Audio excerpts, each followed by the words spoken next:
जुर्म की दुनिया से बाखबर कराती क्राइम रिपोर्ट में आपका स्वागत है। क्राइम रिपोर्ट के आज के एपिसोड में हम आपको बताएंगे अपराधियों के बुलंद हौसलों की दास्तां। भोपाल से सामने आई एक ऐसी सनसनीखेज वारदात जिसे देखकर यकीनन आपके भी रोंगटे खड़े हो जाएंगे। जी हां, बिजली विभाग में काम करने वाली महिला कर्मचारी की कर दी गई हत्या, वो भी उसी के ऑफिस में घुसकर, और लोग देखते रहे तमाशबीन बनकर। दिल दहला देने वाली इस वारदात पर देखिए ये रिपोर्ट।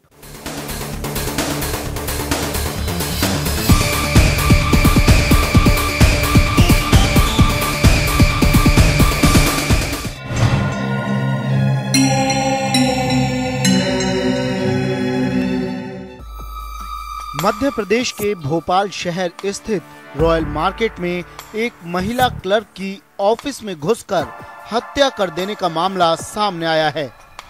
बिजली विभाग के ऑफिस में हुई इस वारदात के बाद लुटेरे कैश काउंटर से 2 लाख रुपए भी लूट कर ले गए। वारदात के समय ऑफिस में महिला क्लर्क अकेली थी, जबकि ऑफिस के दूसरे हिस्से में कई कर्मचारी मौजूद थे।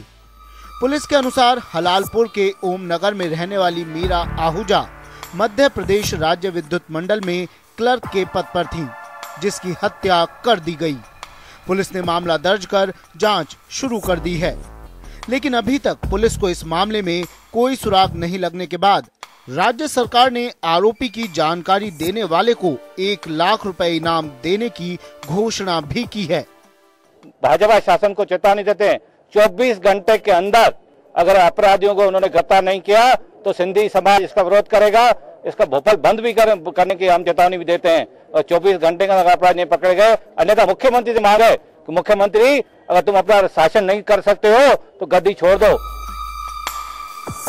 रॉयल मार्केट के पास बिजली दफ्तर में एक युवक ने कैश काउंटर पर बैठी महिला क्लर्क के गले पर चाकू से वार कर उसकी हत्या कर दी और 2 लाख रुपए लूटकर फरार हो गया। कैश काउंटर बिजली दफ्तर के पीछे बना हुआ है।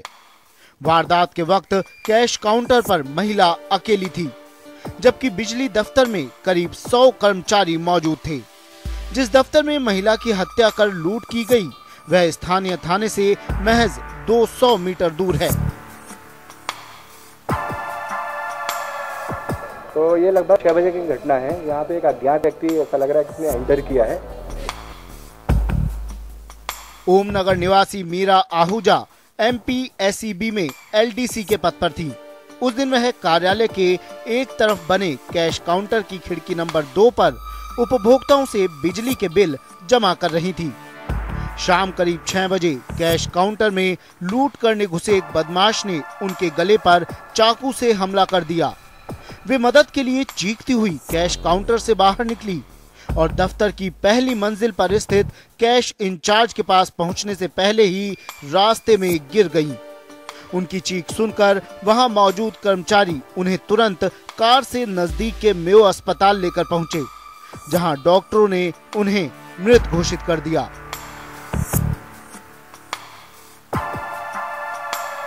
जब यह वारदात हुई, आहूजा कैश काउंटर में अकेली थी। बताया गया है कि बदमाश कैश काउंटर से करीब 2 लाख रुपए लूटकर फरार हो गया। मेन गेट पर खड़े गार्ड मुरली भीमटेके ने बताया कि खून से लथपथ श्रीमती आहूजा ऑफिस के अंदर सीढ़ियां चढ़कर ऊपर गई। इस बीच एक युवक कैश काउंटर से दौड़ता हुआ बाहर निकला और पीछे की दीवार फांदकर फरार हो गया। सिटी सर्किल में उत्तर संभाग के बिजली दफ्तर के अलावा बिजली के ही आधा दर्जन से ज्यादा दफ्तर हैं। यहाँ 4 कैश काउंटर हैं। इनमें रोजाना औसतन 10 लाख रुपए के बिजली बिल जमा होते हैं। इसके बावजूद यहाँ सुरक्षा के पर्याप्त इंतजाम नहीं है। ना तो CCTV कैमरे लगे हैं और ना ही अन्य प्रबंध। मतलब चटकनियाँ नहीं है, कुछ भी नहीं है, कुछ भी सुरक्षा के नाम पे कुछ भी नहीं है वहाँ पे। ऐसे तो वारदातें होंगी ना।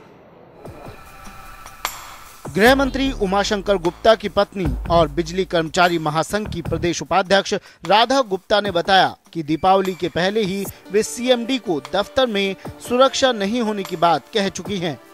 इसके बावजूद शाम को महिला कर्मचारी की ड्यूटी लगाई गई।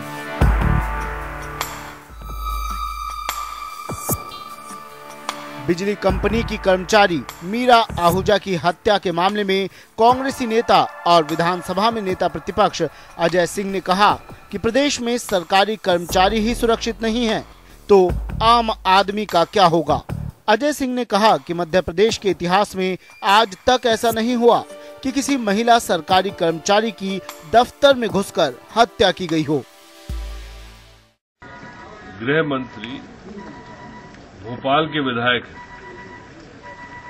जब वो तक परिवार के बीच में नहीं आए, बुरी बात और क्या हो सकती है। आपने कार्रवाई ढीला ढाली कर रहे हैं वो अलग बात है, लेकिन आंसू पोंछने तक भी गृह मंत्री या ऊर्जा मंत्री कोई ना आए, उसी से साफ स्पष्ट होता है कि इनकी संवेदनशीलता। जीएडी क्रॉसिंग के पास बिजली कंपनी के दफ्तर में शनिवार शाम क्लर्क मीरा आहूजा की हत्या कर 2 लाख रुपए की लूट की घटना के मामले में पुलिस ने मंगलवार को वारदात का रिक्रिएशन करवाया। इसमें कई अहम बिंदु सामने आए। पुलिस का दावा है कि इस सनसनीखेज वारदात का जल्द ही खुलासा कर दिया जाएगा। क्राइम रिपोर्ट, जन टीवी।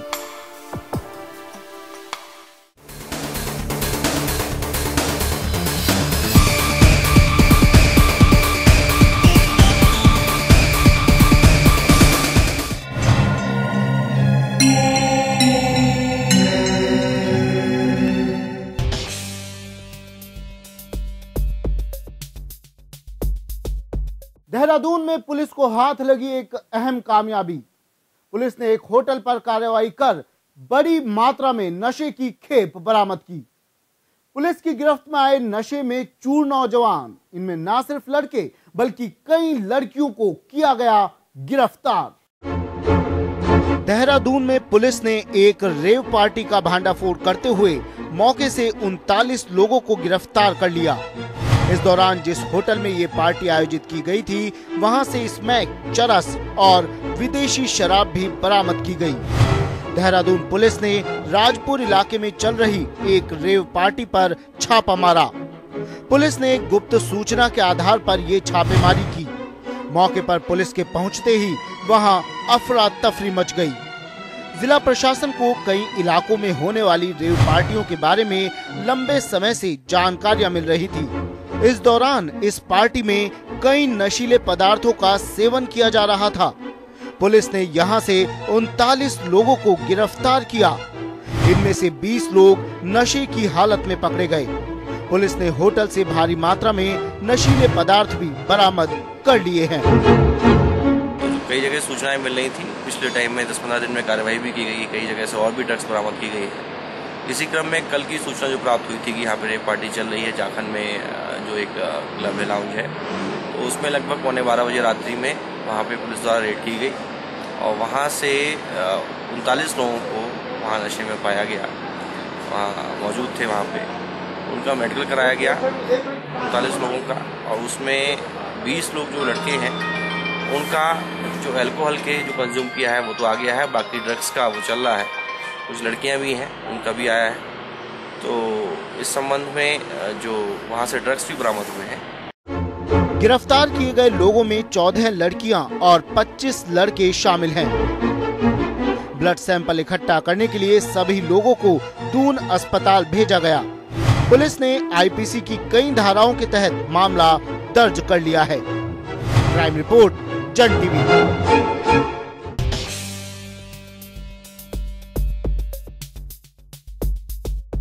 धोखाधड़ी का सामने आया ऐसा मामला जिसके बारे में कोई सोच भी नहीं सकता था। ब्रांडेड कंपनी के नाम पर उसने लगा दिया कई लोगों को चूना। पेश है ये रिपोर्ट। ब्रांडेड कंपनी के नाम से नकली सामान थमाकर धोखाधड़ी करने वाले एक युवक को पुलिस ने गिरफ्तार कर लिया। आरोपी जगदीश शर्मा माही डेम बांसवाड़ा का रहने वाला है। उसने प्रतापगढ़ में सतीश एजेंसी नाम से एक फर्म बनाकर अपने आप को यूरेका फॉर्ब्स का अधिकृत एजेंट बताया और एक्वा गार्ड के वाटर प्यूरिफायर के ऑर्डर बुक कर लिए। कई लोग इसके झांसे में आ गए और अपने अपने घरों में शुद्ध जल के लिए एक्वा गार्ड के वाटर प्यूरिफायर लगवा लिए। लेकिन लोगों के होश तब उड़ गए जब उन्हें पता चला कि एक्वा गार्ड के नाम से लगाए गए ये वाटर प्यूरिफायर नकली हैं। इस पर लेबल तो एक्वा गार्ड का लगा है, लेकिन सारे पार्ट्स नकली हैं। मेरी फर्म दिव्या इलेक्ट्रॉनिक्स है और मैं अधिकृत विक्रेता हूँ यूरेका फोर्ब्स एक्वा गार्ड का। तो मेरे को विश्वास सूत्रों से पता चला कि यहाँ पे कोई नकली मशीनें बिक रही है। तो मैंने पता किया तो थाने में पता चला कि जगदीश शर्मा नाम का व्यक्ति यहाँ पे यूरेका फोर्ब्स की नकली मशीनें लगा रहा है। तो मैं थाने में गया और वहाँ पे मैंने देखा, लिस्ट देखी मैंने, जिसकी लिस्ट देखा मैंने, तो मैंने सब जगह ट्राई करा कि कौन कौन सी मशीनें लगी हुई, तो मशीनें सब डुप्लीकेट निकली वहाँ पे। धोखाधड़ी के शिकार लोगों ने थाने में मामला दर्ज करवाया। पुलिस ने कार्रवाई करते हुए आरोपी जगदीश शर्मा को गिरफ्तार कर लिया। पुलिस ने उसके पास से नकली पार्ट्स बरामद कर लिए हैं। एक्वा गार्ड को बेचने वाले कुछ गिरोह यहाँ शहर में आया हुआ है, जो ब्रांडेड कंपनियों के नाम से और लोकल पार्ट्स असेंबल करके और बेचे जा रहे हैं और ब्रांडेड कंपनियों के पैसे लिए जा रहे हैं। इस सूचना को हमने बहुत गंभीरता से लेते हुए त्वरित कार्रवाई की और उसको कोई जगदीश नाम का व्यक्ति है जिसको हमने पकड़ा है, उससे कुछ आइटम और पार्ट्स वगैरह भी हमने जब्त किए हैं। असेंबल किया हुआ एक्वा गार्ड भी जब्त किया है। पुलिस ने आरोपी को न्यायालय में पेश कर रिमांड पर लिया है। पुलिस इस मामले में उन लोगों का पता लगा रही है जो इस धोखाधड़ी में शामिल है। क्राइम रिपोर्ट के लिए परवेज परदेशी, प्रतापगढ़, जन टीवी।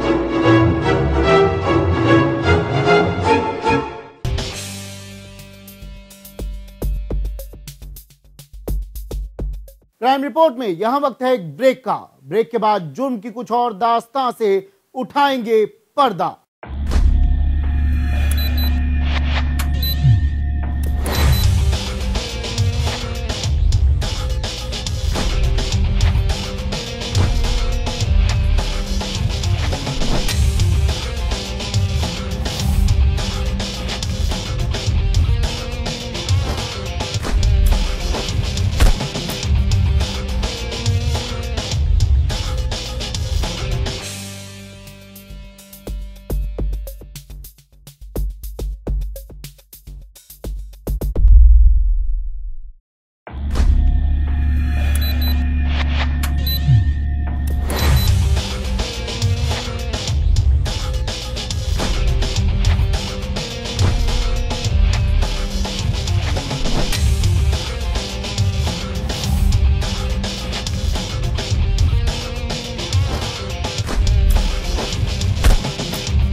क्राइम रिपोर्ट में ब्रेक के बाद स्वागत है आपका।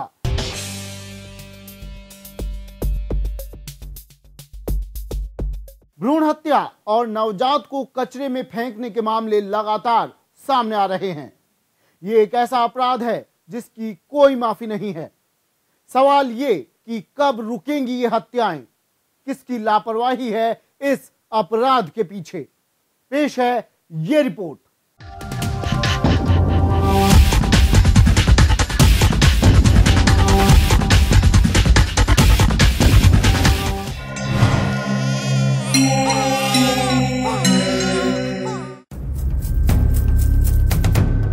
श्री गंगानगर से सामने आया कोख में कत्ल का मामला, जिसमें पीड़ित महिला ने डॉक्टर पर आरोप लगाया है कि पैसे के लालच में डॉक्टर ने उसकी कोख में पल रही 3 माह की बच्ची की जबरन हत्या कर दी।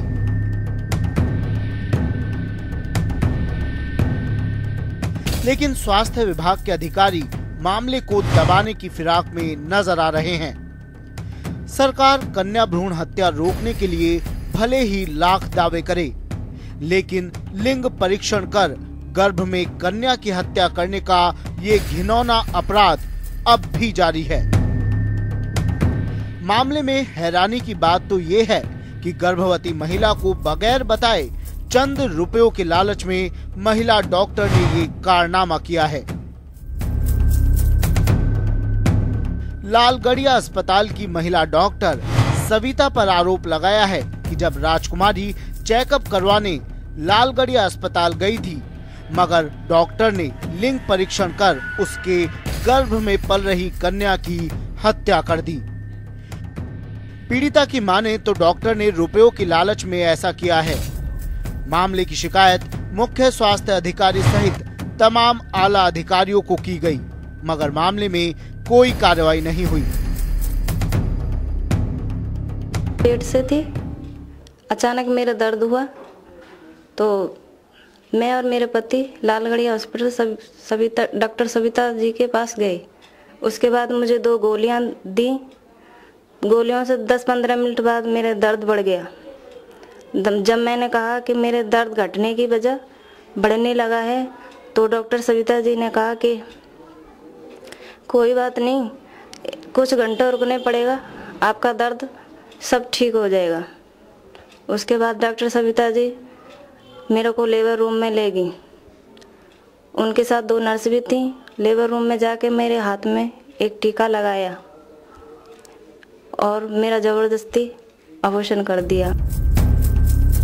ऐसा नहीं है कि मामले की पूरी जानकारी स्वास्थ्य विभाग के मुखिया को नहीं थी, बल्कि जानकारी होने के बाद भी मामले पर पर्दा डालकर उन्होंने दबाने की कोशिश की। यही कारण है कि मुख्य चिकित्सा और स्वास्थ्य अधिकारी HS बराड़ से पूछा गया तो वे कैमरे पर कुछ भी बताने से इनकार करते रहे।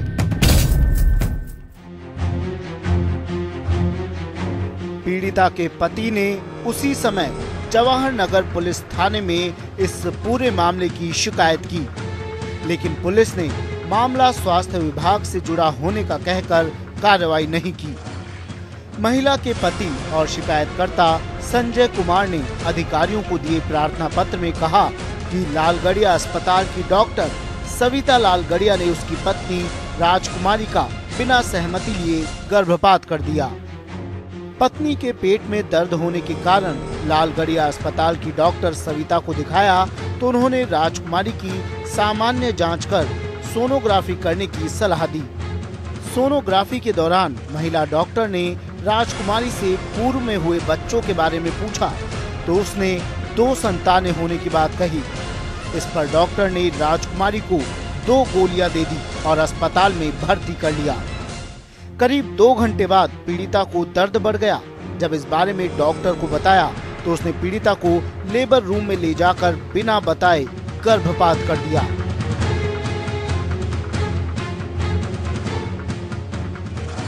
यही नहीं, शिकायतकर्ता संजय कुमार ने बताया कि चिकित्सा विभाग से लालगड़िया अस्पताल को गर्भपात कराने की लाइसेंस की सूचना के अधिकार के तहत जानकारी मांगी गई, जिसमें चिकित्सा विभाग की ओर से दी गई सूचना में उनके पास गर्भपात कराने का लाइसेंस नहीं होने की बात कही है। पत्नी का अल्ट्रासाउंड करा करते करते उनसे बताया भी कितने बच्चे हैं तुम्हारे। तो मेरी पत्नी ने बताया कि मेरे 2 बच्चे हैं, एक लड़का एक लड़की। तो पत्नी कहती, डॉक्टर साहब कहते कि भाई तुम्हारी फैमिली तो पूरी है ही, और मेरे अल्ट्रासाउंड में आपके 3.5 महीने की बच्ची शो कर रहा है। मेरे से और मेरी पत्नी से बिना पूछे 2 टैबलेट दे दी। कुछ देर बाद मेरी पत्नी के पेट में दर्द और बढ़ने लग गया बढ़ने लग गया। तो पत्नी को लेबर रूम में ले गई, जहाँ 2 नर्सें भी थी, उनको मैं शक्ल से पहचानता हूँ। वहाँ इनका जबरन अबॉर्शन कर दिया, गर्भपात कर दिया। 2 नर्स भी साथ थी। मेरी पत्नी ने विरोध करा तो मेरी पत्नी को डॉक्टर सविता ने डांटा। मामले में उपखंड मजिस्ट्रेट को PNDT एक्ट का प्रभारी होने के नाते शिकायत की प्रति भेजी गई, जिस पर बयान लेकर कार्रवाई शुरू की गई है। हालांकि जिन अधिकारियों के कंधों पर कन्या भ्रूण हत्या जैसे अपराध को रोकने का जिम्मा है, वे मामले को दबाने की फिराक में हैं। हमारे कार्यालय में एक परिवाद पेश हुआ, उसमें परिवादी ने कहा है कि लालगड़िया अस्पताल में उनका वो चेकअप कराने के लिए गए और उन्होंने उनका लिंग बताया बच्चे का और कहा कि लड़की है, और उन्होंने कहा शिकायत में कि जबरन गर्भपात कर दिया। तो इस शिकायत में अब हमने जांच शुरू कर दी है। इसमें सभी चीज़ों की जांच की जाएगी। उनको कारण बताओ नोटिस दिया जा रहा है और PCPNDT कमेटी में इस मुद्दे को रखा गया है और इसमें उसी कमेटी में इसका निर्णय लिया जाएगा। इस पूरे मामले पर जब डॉक्टर से जानना चाहा तो डॉक्टर सविता ने कैमरे के सामने आने से ही इनकार कर दिया, लेकिन उनके पति डॉक्टर महेश लालगड़िया ने सफाई देते हुए पूरे मामले से ही पल्ला झाड़ लिया। देखो, कोई किसी पर कर नहीं सकता और हमने ऐसा कुछ नहीं किया जी। तो उनका साफ तौर पे कहना है कि पहले चेकअप किया गया, उसमें कन्या बताई गई और बाद में उसका अबॉर्शन किया है, कन्या भ्रूण हत्या की गई। देखो, हमारे पास अल्ट्रासाउंड नहीं हुआ जी, ना हमारे पास एंट्री है रिकॉर्ड में कहीं, ना उसका हुआ है जी, ना उसको कोई सबूत पेश कर दिया हमारे कि हमने किया है, उसका अल्ट्रासाउंड हुआ ही नहीं जी।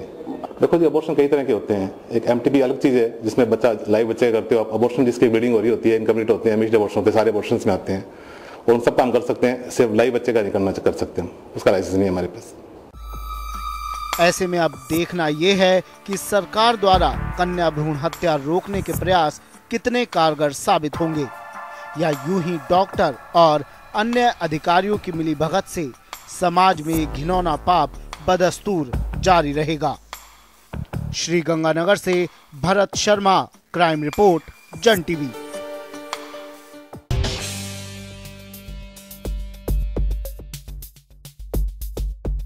राजस्थान का झुंझुनू शिक्षा के साथ साथ अब बेटियों को मारने में भी अव्वल होता जा रहा है। लगातार मिल रही मृत नवजात कन्याओं के आंकड़े तो यही कहते हैं। झुंझुनू में बढ़ रही है बेटियों को मारने की वारदातें। पेश है ये रिपोर्ट।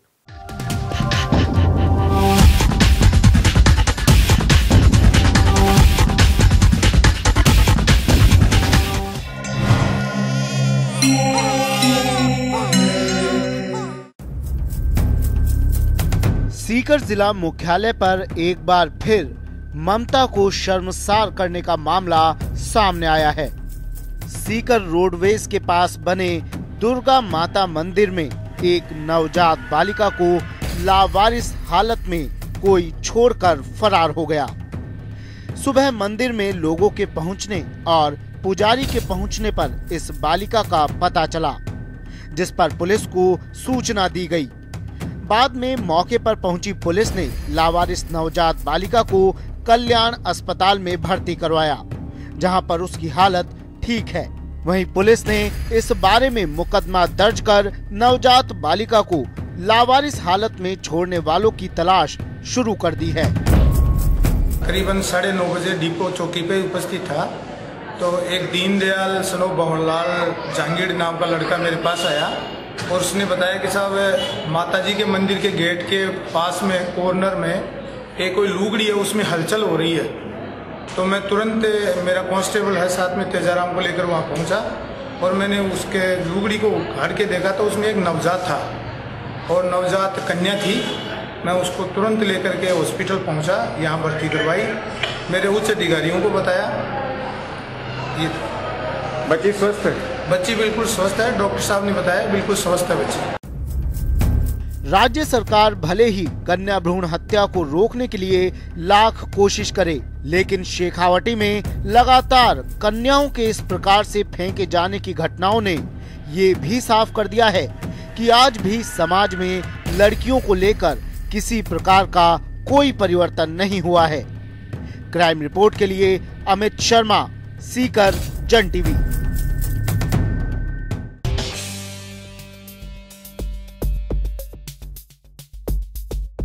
ऐसा ही एक मामला सामने आया चित्तौड़गढ़ से, जहां एक भ्रूण के मिलने से इलाके में फैल गई सनसनी।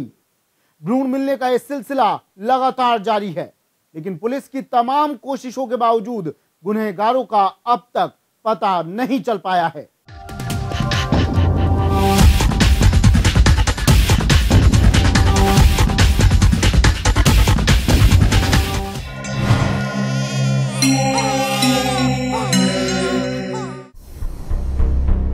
चित्तौड़गढ़ में पिछले कई समय से भ्रूण मिलने का सिलसिला लगातार जारी है। अभी हाल ही में 2 कन्याओं के भ्रूण मिले थे। चित्तौड़गढ़ के सैथी पंचवटी क्षेत्र के कच्ची बस्ती में एक 4 माह के लड़के का भ्रूण मिला। एक युवक जब शौच के लिए गया तो उसने कचरे में एक 4 माह के लड़के का भ्रूण देखा। मौके पर आसपास के लोग इकट्ठा हो गए और उन्होंने पुलिस को सूचना दी। मौके पर पहुंची पुलिस ने भ्रूण को एक डिब्बे में बंद कर सांवरिया सामान्य चिकित्सालय ले गई। चित्तौड़गढ़ में पिछले कई माह से भ्रूण मिलने का सिलसिला लगातार जारी है। अभी तक तो केवल कन्याओं के भ्रूण मिले थे, पर ये पहला मामला है जिसमें लड़के का भ्रूण मिला है। क्या था कचरे में? कचरे में भ्रूण पड़ा हुआ मिला, देखा था। फिर हमने पुलिस वाले को फोन करा था। किसने देखा? मैंने खुद ने देखा था और मेरा दोस्त भी था साथ में। कितने महीने का था करीब? 4.5 महीने का बच्चा है, लड़का है।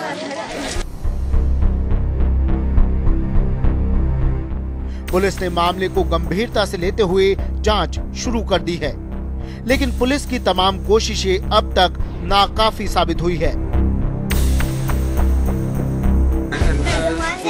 9 बजे की सूचना में जरिए टेलीफोन सूचना मिली कि पंचवटी सेती के यहाँ एक कोई 4.5 महीने का भ्रूण पड़ा हुआ है। इस पर मैं मौके पर आया, जागता मैं मौके पर आया और इनके बाद में यहाँ पहुँचा तो पार्षद साहब के पति दोनों मौजूद मिले और उनकी कार्रवाई की गई है। बच्चे का भ्रूण होना पाया गया है, जिनको बाद कार्रवाई के पोस्टमार्टम हेतु उनको हॉस्पिटल लेकर जा रहे हैं।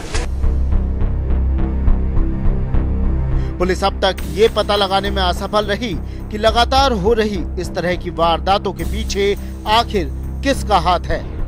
क्राइम रिपोर्ट के लिए राजेश जोशी, चित्तौड़गढ़, जन टीवी।